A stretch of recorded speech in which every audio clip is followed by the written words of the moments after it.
Ya, pemirsa, Badan Pusat Statistik mencatat ekspor Indonesia pada Juli 2022 turun 2,2% dibandingkan dengan bulan sebelumnya.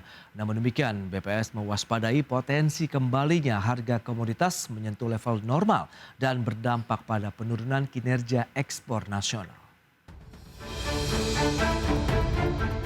Badan Pusat Statistik mencatat nilai ekspor Indonesia pada bulan Juli 2022 mencapai 25,57 miliar dolar Amerika atau turun 2,20% dibandingkan Juni 2022. Namun jika dibandingkan Juli 2021, nilai ekspor pada bulan Juli tahun ini naik sebesar 32,03%. Sementara itu nilai impor Indonesia pada Juli 2022 mencapai 21,35 miliar dolar Amerika, naik 1,64% dibandingkan Juni 2022 dan naik 39,86% dibandingkan Juli 2021. Dengan demikian, Indonesia mencatatkan surplus perdagangan sebesar 4,22 miliar dolar Amerika pada Juli 2022. Dan secara kumulatif, surplus neraca perdagangan bertahan selama 27 bulan beruntun.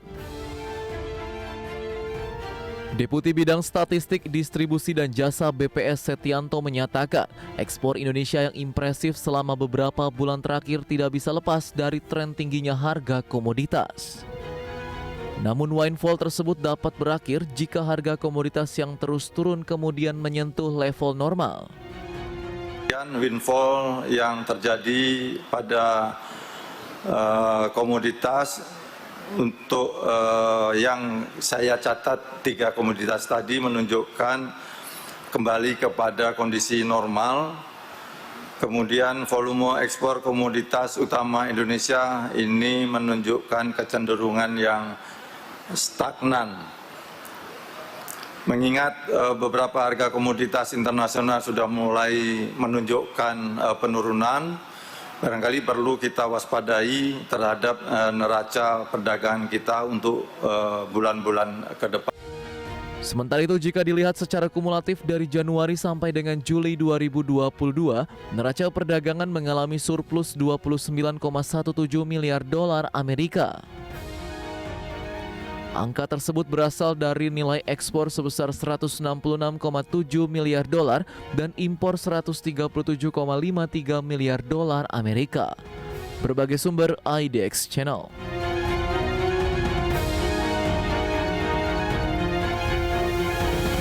Baik pemirsa, untuk membahas kita terkait dengan tema mewaspadai potensi penurunan ekspor nasional, kita sudah tersambung melalui Zoom bersama dengan Bapak Beni Sutrisno. Beliau adalah Ketua Umum Gabungan Perusahaan Ekspor Indonesia (GAPEI). Ya, selamat pagi Pak Beni, apa kabar? Selamat pagi Mas Bras. Baik, terima kasih atas waktu yang disempatkan. Baik, kabarnya baik.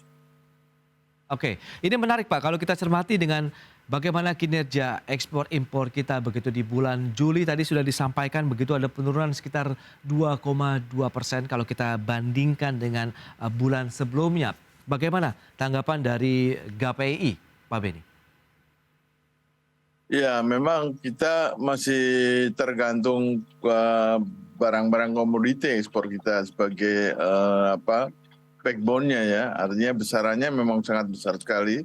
Tapi kita kan mulai menurun nih kelapa sawit, entah karena kemarin di stop tidak boleh ekspor atau karena memang menurun dunia, itu harganya menurun. Lalu nikel juga menurun, minyak mentah juga menurun, gas juga menurun. Yang masih bertahan hanya batu bara tuh. Ya, tinggal soal volumenya aja. Nah, ini kalau tergantung komoditi ya, itu memang begitu. Yang bisa bantu harga tidak naik turun seperti komoditi ya barang-barang industri manufaktur. Oke, tapi kalau kita cermati dengan kondisi yang ada begitu, ekspor memang masih menjadi andalan pemerintah kita adalah dari komoditas baik minyak, kemudian lebih kebanyakan batu bara dan CPO begitu. Anda melihat tren ini menjadi suatu kekhawatiran tidak kalau memang nanti windfall ini juga dikatakan akan kembali normal dalam artian ada penurunan di sana? Ya, sebenarnya pemerintah harusnya khawatir ya, karena selama ini kan surplus ekspor minus impor itu kan untuk menjaga fiskal kita. Oke. Di antaranya untuk subsidi yang cukup besar untuk menahan inflasi. Nah, kalau surplusnya mengecil, tentu kemampuan subsidi pemerintah itu akan tidak semampu kalau surplusnya cukup besar. Nah, itu akibatnya nanti inflasi pasti naik. Nah, kalau inflasi naik berarti daya belinya juga turun. Rumusnya kan gitu muternya. Oke.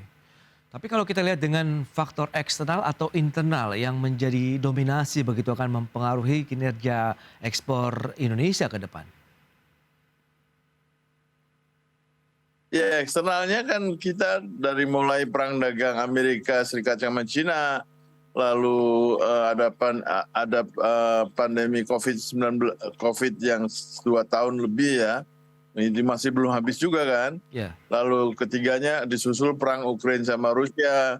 Sementara ini lagi panasnya antara di Laut Cina antara Taiwan sama China. Nah, ini akan mengakibatkan berturut-turut gangguan eksternal ya. Kalau internal sebetulnya masalahnya masih masalah yang sama, hanya sering diulang-ulang, kita ulang-ulang, Oke. ya nggak pernah selesai masalahnya, yaitu masalah logistik, masalah perizinan itu yang terus-menerus. Memang pemerintah berusaha memperbaiki, tapi masih belum mencapai seperti kita harapkan.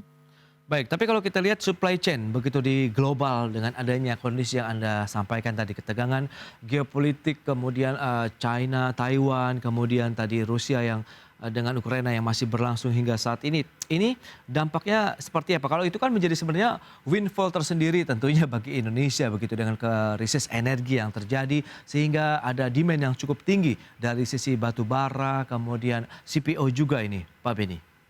Ya, tapi kalau geopolitiknya itu panasnya di Laut Cina, itu akan mengganggu angkutan niaga ya. Artinya kita kan bahan baku industri manufaktur masih diimpor dari utara, dari China atau dari Jepang atau dari Korsel. Nah, kalau terjadi perang-perangan kan berarti dia harus muter ke Pasifik. Berarti harga angkutan mahal lagi, yang selama ini harga angkutan mahal karena waktu itu COVID. Udah mulai menurun, akan terjadi kemahalan di dalam logistik lagi, Pak. Oh, itu dia. Nah, lantas apa yang perlu dicermati dengan kondisi seperti saat ini begitu? Apakah pelaku usaha khususnya dari GPI ini sudah menyiapkan strategi begitu dalam menyikapi kondisi ini ke depan?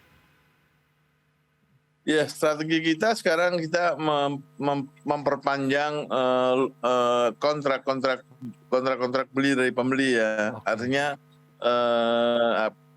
mempersiapkan rencana jual itu pastinya lebih lama ya, karena kan kecenderungannya sekarang ini pembeli juga ingin mencari yang lebih murah, jadi dia short buyingnya itu lebih banyak. Nah, kita berusaha memberikan satu entertain dengan diskon tertentu untuk memperpanjang kontrak. Oke, ada diskon juga yang diberikan begitu ya. Tapi banyak kan daerah mana atau negara mana yang menjadi backbone juga kalau kita bicara mengenai ekspor Indonesia, Pak Beni?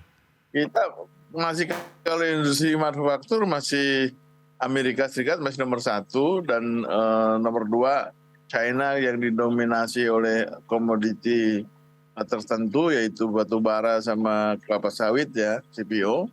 Dan tentu sekarang komoditi yang baru adalah hasil turunannya nikel. Ya kan, yang ketiganya sebenarnya ASEAN cukup besar.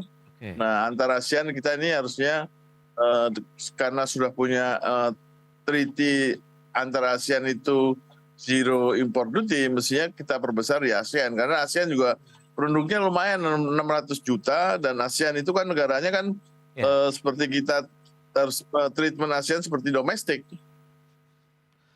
Baik, tapi kalau kita lihat dengan kondisi yang ada juga begitu, potensi dari penurunan ekspor ini kan 2,2% meskipun secara tahunan juga masih menunjukkan tren positif dan kita tahu kinerja perdagangan kita juga masih terus tumbuh dalam 27 bulan terakhir. Nah, Anda melihat ini menjadi suatu fundamental yang kuat, kemudian kondisi yang ada saat ini sesaat saja kemudian nanti akan ada peluang naik kembali atau bagaimana, Pak Beni? Kalau saya lihat sih tahun ini masih aman kita, 2022 masih lebih baik dibandingkan 2021 ya, surplusnya maupun besaran ekspornya. Tapi kita harus hati-hati melihat impornya juga naik terus loh ya. Artinya Betul. impornya sudah tidak mengalami penurunan. Ya. Tentu hal ini kita harus waspadai. Kenapa harus impor? Kalau kita bisa dapatkan dalam negeri, kenapa enggak? Walaupun sekarang pemerintah sudah punya yang namanya local currency settlement dengan China, dengan Jepang, Korsel sama Malaysia sama Thailand. Nah itu juga kita manfaatkan agar kita bisa juga ikutan menjaga moneter kan, tidak harus tergantung ke US dollar. Oke, berarti kalau kita bicara ini menjadi salah satu upaya dari pemerintah juga dan pelaku usaha khususnya eksportir begitu ya untuk menjaga bahwa kondisi ini masih tetap bisa paling tidak diantisipasi begitu dengan tadi LCS juga yang sudah dilakukan kerjasama secara moneter dengan Bank Indonesia begitu Pak. Iya betul. Anda bisa lihat sekarang kurs rupiah ke US kan tidak begitu melemah kan, tetap masih bertahan di angka 14.900. Pernah memang naik 15.000 tapi turun lagi, sekarang 14.700 malah. Jadi memang kita harus mengurangi betul ketergantungan US dollar itu dengan cara LCS tadi, local currency settlement, dan menurunkan impor. Oke, kalau misalnya bicara mengenai lindung nilai begitu, hedging juga menjadi bagian dari usaha dari eksportir kita? Hedging ongkosnya masih mahal Mas, di Indonesia masih mahal biaya hedgingnya. Kita udah sering minta BI untuk menurunkan biaya hedging itu. Nah yang bisa kita lakukan ada natural hedging. Natural hedging itu kalau hari ini kita terima rupiah ya kita langsung beliin dolar aja. Setiap hari. Oke. Ya. Itu dia memang masih menjadi salah satu tantangan kalau kita bicara mengenai salah satu strategi dari lindung nilai atau hedging ya terkait dengan fluktuasi dari pergerakan nilai tukar. Baik, dan berikut ini kembali kami sampaikan infografik terkait dengan perkembangan harga komoditas global. Ya, seperti yang bisa Anda saksikan di layar televisi Anda, untuk harga minyak mentah dunia ini data per Juli 2022 secara bulanan atau month on month ini sudah mulai tertekan.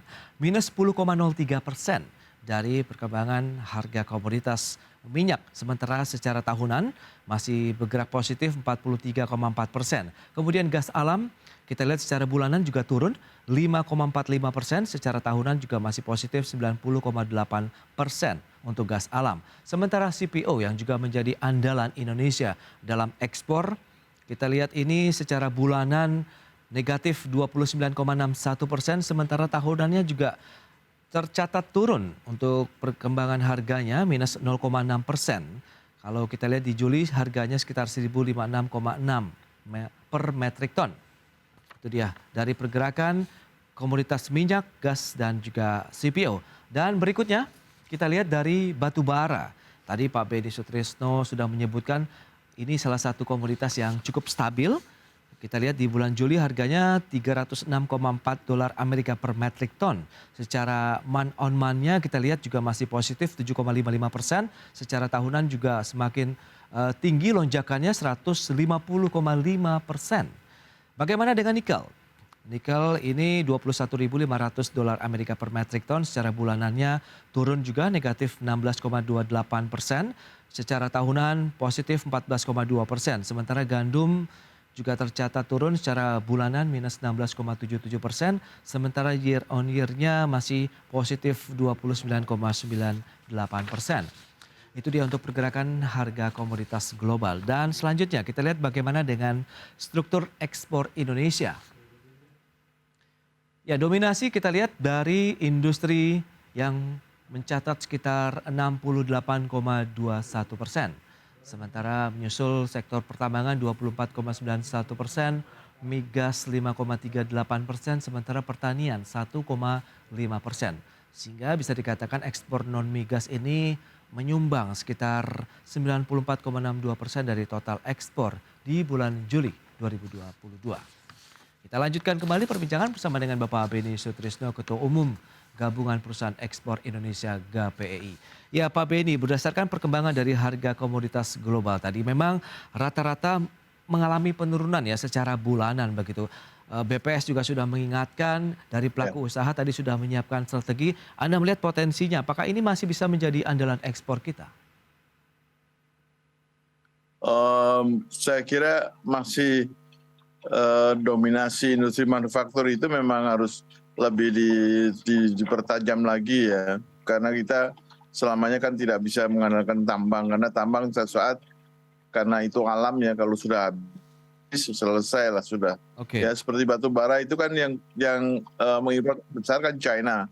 Nah tapi kalau China itu dia longgarkan keputusan politiknya, dia harus kalau ambil dari Indonesia terlalu mahal, ya bisa ambil dari Australia. Jangan salah, Australia itu potensi tambangnya batubara cukup besar, ya. Karena pertempuran ekonomi antara China sama Amerika, sehingga China tidak mengambil dari Australia, karena Australia adalah bagian daripada Amerika. Nah ini juga kita harus waspadai.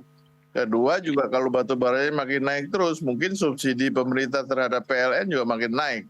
Ya walaupun ada DMO yang sudah ditetapkan, tapi pengusaha batu bara kan lebih baik dia menjual keluar dibandingkan menjual ke dalam negeri. Tapi itu keputusannya di pemerintah. Nah saya kira kita masih sampai dengan akhir tahun masih mengandalkan komoditi yang ada, yang memberikan surplus. Karena kalau industri manufaktur kan ada impor bahan bakunya, jadi ekspornya dikurangi bahan baku sehingga kita hanya mendapatkan manufacturing cost. Tapi kalau tambang kan Tuhan yang kasih, kita nggak pernah bikin itu. Betul. Bahan tambang, Tuhan kasih, kita hanya ambil ngeruk doang kan. Berarti kan majority kan local cost semua itu. Oke. Baik, dan lantas Anda melihat dari teman-teman eksportir sendiri apakah akan mulai memetakan lagi ke depan begitu untuk memanfaatkan bagaimana kondisi di luar begitu tetap positif bagi Indonesia terkait dengan penurunan harga komoditas global tadi? Iya, tentu kita harus garap habis-habisan market-market baru ya. Tentu dengan melalui pemerintah kan sudah melakukan banyak, ada 23 kalau nggak salah perjanjian dagang dengan pihak-pihak di luar. Nah itu kita harus mulai teliti satu persatu berapa persen utilisasi daripada perjanjian dagang itu yang menguntungkan kita. Nah kita belum pernah itu meneliti satu persatu itu ya. Kita dengan Chile, kita punya FTA, Free Trade Agreement dengan Chile, malah punya SEPA dengan Chile. Tapi seberapa jauh, karena itu kita terkena logistik yang cukup jauh ya ke Amerika Selatan. Tapi bukan berarti nggak ada harapan. Amerika Selatan cukup besar loh marketnya, ya makanya ada hubungan kita namanya Inalak Indonesia dan Latin Amerika itu harus digarap habis-habisan tuh. Baik, tapi kalau kita lihat dengan kondisi yang ada seperti di dalam negeri begitu, fundamental Indonesia menurut Anda masih mendukung kegiatan eksportasi. Kita tahu dari sisi inflasi kita tengah mengalami lonjakan juga, kemudian pertumbuhan ekonomi juga meskipun kita tahu ini cukup ekspresif sekali dan ini menjadi salah satu peluang kah menurut Anda bagi eksportir Indonesia menatap Indonesia ke depan begitu akan semakin baik? Ya Indonesia harusnya memang bagaimana mengantongin surplus makin besar ya, karena kita butuh cadangan devisa ya. Sekarang cadangan devisanya cukup baik lah ya untuk kalau dipakai rumus importasinya minimum 6 bulan importasi itu kita harus punya. Nah kita udah punya nih. Nah saya kira harus dilanjutkan. Nah kalau kita lihat PT Indonesia Raya itu kan harusnya antara yang uang diterima sama uang yang dikeluarkan harus lebih besar daripada uang yang diterima. Ya simpelnya begitu ya. Kalau uang yang diterima lebih kecil daripada yang uang dikeluarkan ya kita tekor dong. Ya. Nah lantas bagaimana dengan biaya logistik yang tadi Anda juga katakan menjadi salah satu kendala tersendiri nih, baik dari dalam negeri maupun di globalnya? Ya kita sering sering berkata logistik Indonesia mahal. Kira-kira 24% dari biaya yang lain dan kita urutannya masih urutan 40 sekian. Nah itu mestinya bagian daripada yang harus kita teliti satu persatu, mahalnya di mana. Ya kan, tentu kan angkutan logistik di Indonesia kan memang kita negeri archipelago Pak, ya artinya angkutannya ada 3 moda transportasi, darat, laut sama udara. Nah di udara yang di mana, laut pastilah antar pulau, karena kebanyakan industri manufaktur kebanyakan di Pulau Jawa, sementara komoditi kebanyakan di luar Jawa. Nah ini harus mulai dikerjakan satu persatu.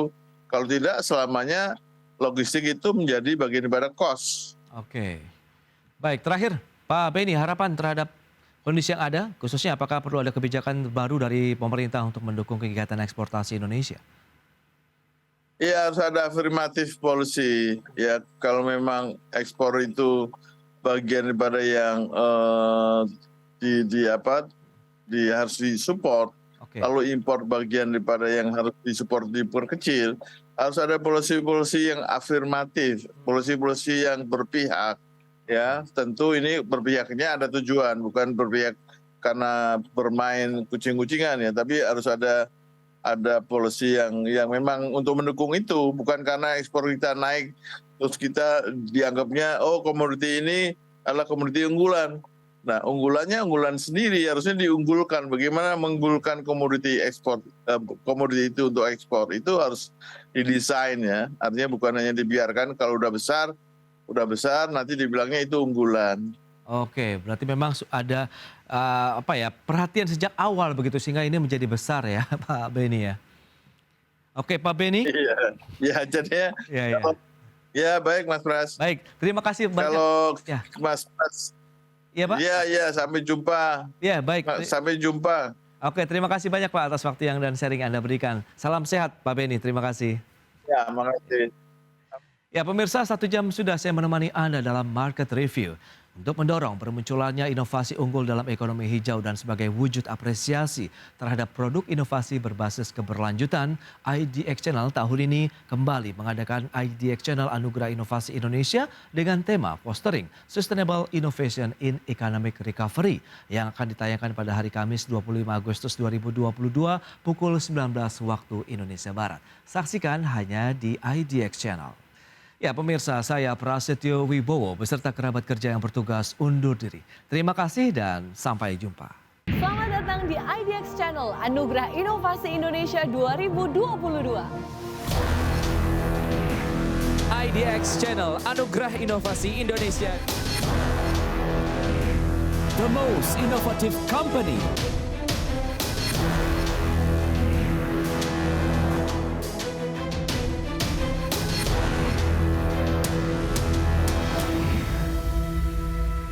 IDX Channel Anugerah Inovasi Indonesia tahun 2022 adalah suatu ajang penganugerahan dan apresiasi kepada perusahaan-perusahaan yang telah menunjukkan inisiatif inovasi yang unggul, berdampak luas, dan berkelanjutan. Saksikan IDX Channel Anugerah Inovasi Indonesia 2022 hanya di IDX Channel.